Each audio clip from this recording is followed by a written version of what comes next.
사실 우리가 뭐 신문 기사 같은 거 보면 우리 대기업의 임원들은 뭐 연봉이 뭐 몇 억이니 뭐 이렇게 하잖아요. 뭐 10억이 넘느니 뭐 이런 얘기도 나오기도 하고. 그러면 한 달에 월급을 1억씩 가져가는 사람들도 있다는 소리인 건데, 우리가 일반적인 회사에서 그런 규정도 없이 대표자가 한 달에 월급 1억씩 가져간다라고 하면 세무서에서 그 금액 자체를 태클 걸 수 있어요. 1억이라고 측정한 근거가 뭡니까? 사회 통념상 타당하지 않습니다. 이렇게 얘기하는데, 웃긴 게 여기서 사회 통념상 타당한 금액은 얼마일까요? 아무도 모릅니다. 아무도 몰라요. 코에 걸면 코걸이, 귀에 걸면 귀걸이 같은 그런 느낌이에요. 그러다 보니까 회사의 규칙인 정관에 그걸 명시해 놓으면, 아, 우리는 이 규정을 기반해서 이렇게 책정했습니다 라고 말하면 담당 공무원도 그걸 태클 걸기가 좀 어려워집니다.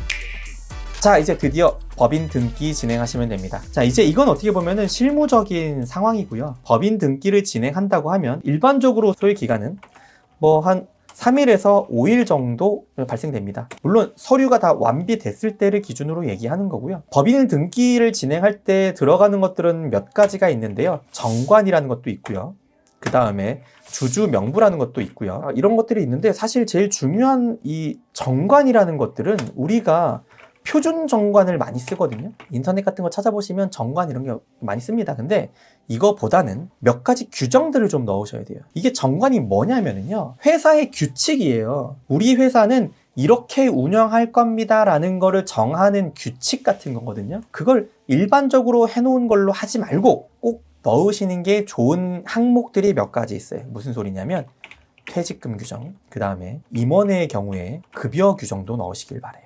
그 다음에 출장비를 현금으로 지급할 거라고 하면 출장비에 대한 규정도 기재하시기를 권장합니다. 왜 그러냐면요, 우리가 일반적으로 퇴직금이라고 하면 근로기준법상 퇴직금을 생각하시는데, 맞아요, 맞는데 더 받아도 돼요. 더 받아도 돼. 특히나 임원 같은 경우에는 이제 과거에는 뭐 한 3배도 적용했고요. 그런 그 근로기준법보다. 근데 이제 요즘 같은 경우에는 근로기준법보다 한 2배 정도까지는 더 인정해준다고 보시면 되거든요. 근데 그것도 정관에 써 있어야 돼요. 우리 회사는 어떻게 할지를 규정해 놓은 정관에 그게 안 써 있는데 내가 퇴직금을 2배 지급했다? 그러면 회사가 임의로 내 맘대로 돈을 더 지급한 거라고 해석될 수 있고, 그렇다 그러면 그 더 지급한 건 정상적인 퇴직금이 아니라고 판단할 수 있고요. 그러면 나중에 세금 문제가 발생됩니다. 또 사실 대표자 급여, 뭐 임원 급여는 어떻게 설정해야 돼요? 이렇게 여쭤보시거든요. 물론 그건 이제 뭐 이사회에서 땅땅땅 해갖고 이제 결정하시면 되는데, 뭐 통상적으로 우리가 법인 설립해가지고 운영하시는 많은 분들이 뭐 이사회 뭐 엽니까? 그냥 뭐 우리 대표는 급여를 얼마로 할까? 뭐 그냥 뭐 한 300이면 되지 않을까?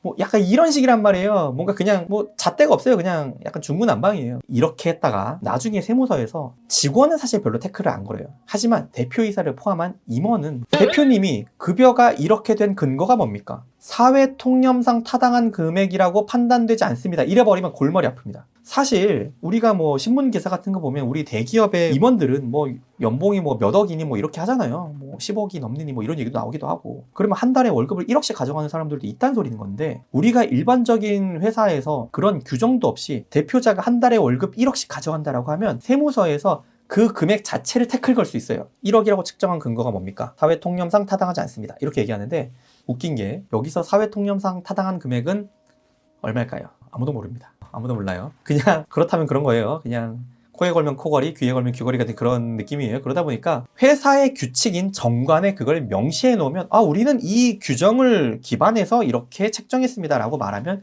담당 공무원도 그거를 태클 걸기가 좀 어려워집니다. 그래서 그렇고요. 그 다음 출장비 같은 경우에는 이거는 그렇게 많은 경우도 아닌데, 출장비가 원래는 법인카드를 쓰는 게 제일 좋고요.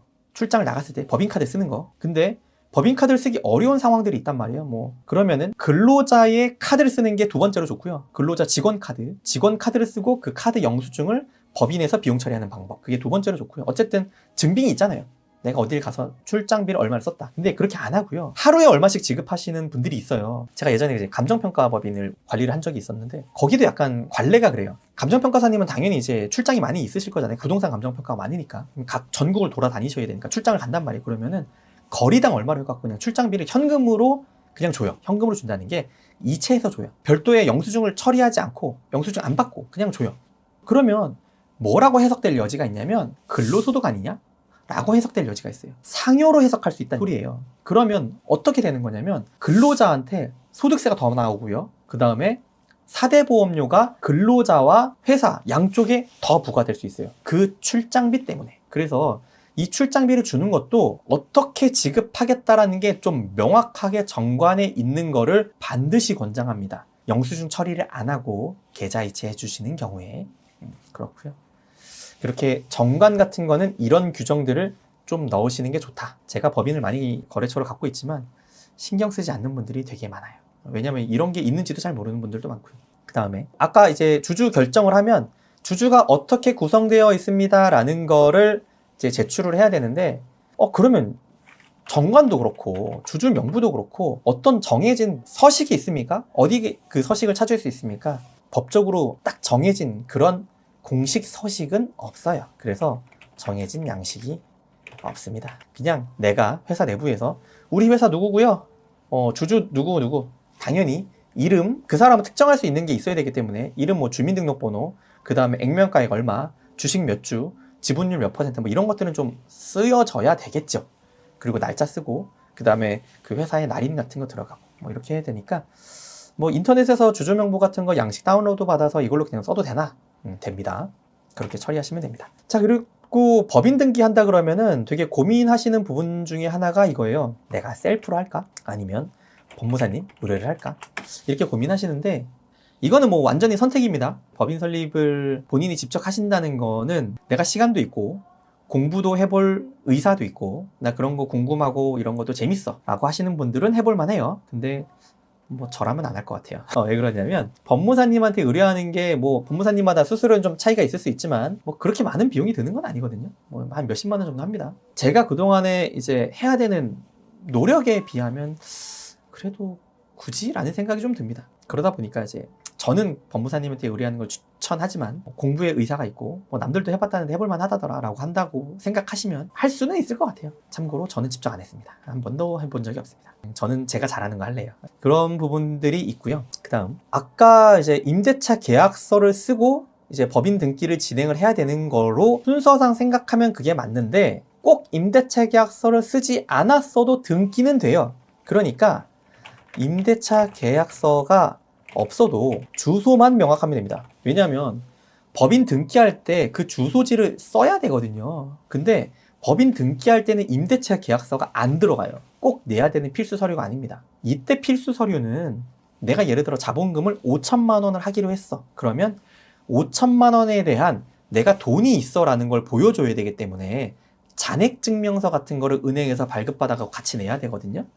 그런 건 필요할 수 있지만 임대차 계약서는 필수 서류가 아니에요. 주소만 확실하면 돼요. 근데 내가 남의 부동산인데 내가 이거 할 거예요 라고 구두로만 했다가 다른 사람이 그 주소를 계약해버리면 저는 다시 그 주소를 바꿔야 되잖아요. 그러니까 주소를 확정하기 위해서 임대차 계약서를 먼저 쓰는 거지 임대차 계약서를 법인 등기할 때 꼭 내야 되기 때문에 쓰는 건 아닙니다. 아무튼 임대차 계약서 없어도 주소만 명확하면 등기는 진행이 가능합니다.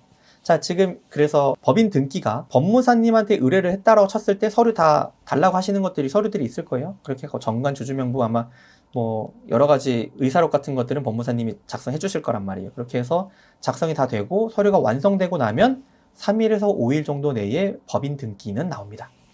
자, 등기가 나오고 나면 법인 등기부에 법인 등록 번호가 나온단 말이에요. 자, 이제 그러면 법인의 상호가 나오고 그 다음에 법인 등록번호가 나오니까 이게 무슨 소리냐면 법인이라는 인격이 이제 하나 태어난 거예요. 이 법인이라는 인격은 마치 개인, 나라는 사람처럼 부동산을 소유할 수도 있고요. 뭔가의 법적인 권리를 주장할 수 있는 하나의 법적인 인격체로서 하나가 태어났다는 뜻이에요. 자, 그러면 이제 그 법인이 임대차 계약서를 작성하는 당사자가 될 수 있다는 뜻입니다. 그러니까 이제 법인 등기가 나왔으니 이제 법인이 태어났으니 법인 이름으로 임대차 계약서를 다시 작성해야죠. 자, 이것 때문에 내가 처음에 법인 이름으로 하기 전에 대표자 명의로 임대차 계약서 작성할 때부터 나 법인으로 다시 한번 작성해야 됩니다라는 거를 먼저 말해 둬야 된다 그랬죠. 그게 이거예요. 법인 이름으로 임대차 계약서를 수정합니다. 이게 뭐 예전에는 이거 안 해도 그냥 넘어가는 경우가 있었는데 요즘에는 그렇지가 않아서요. 이 임대차 계약서를 법인으로 수정을 해야지만 사업자 등록증 신청할 때 받아주는 경우가 대부분이에요. 자, 결국 이거는 세무서에 제출하기 위한 거라고 생각하시면 돼요.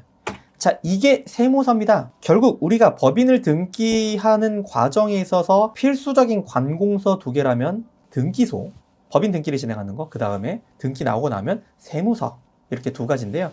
사업자 등록 신청은 세무서에 하는 거고요. 여기에 이때 내야 되는 서류는 법인 등기부 등본, 그 다음에 주주명부, 그 다음에 정관, 그 다음에 임대차 계약서, 그 다음에 인허가가 있다면 인허가 서류까지, 이런 것들이 들어가게 됩니다. 통상적으로 이거 소요시간은 3일이라고 표시가 되어 있긴 한데요, 이 서류가 뭔가 미비한 게 있다 그러면 더 늘어질 수도 있고요, 통상적으로 그런 게 없다 그러면 그 안에 해결이 되고요. 문자가 옵니다. 내가 신청서에 이름과 전화번호 남겨놓으면 그 전화번호로 사업자 등록 신청이 완료됐으니까 가까운 세무서에 찾아가면 발급해줍니다 라는 걸 보여주거든요. 등록 시 문자가 발송되고, 문자가 발송되고 나면 이제 제가 세무서 가가지고요, 문자 보여주면 등록증 출력해줍니다. 그러면 이제 사업자 등록증 드디어 이제 완성된 겁니다. 자, 여기까지 하면은 우리 법인 등기하고 사업자 등록 완성됐고, 이제 난 이제 사업만 하면 되겠네? 아니에요. 한 군데 더 가셔야 돼요.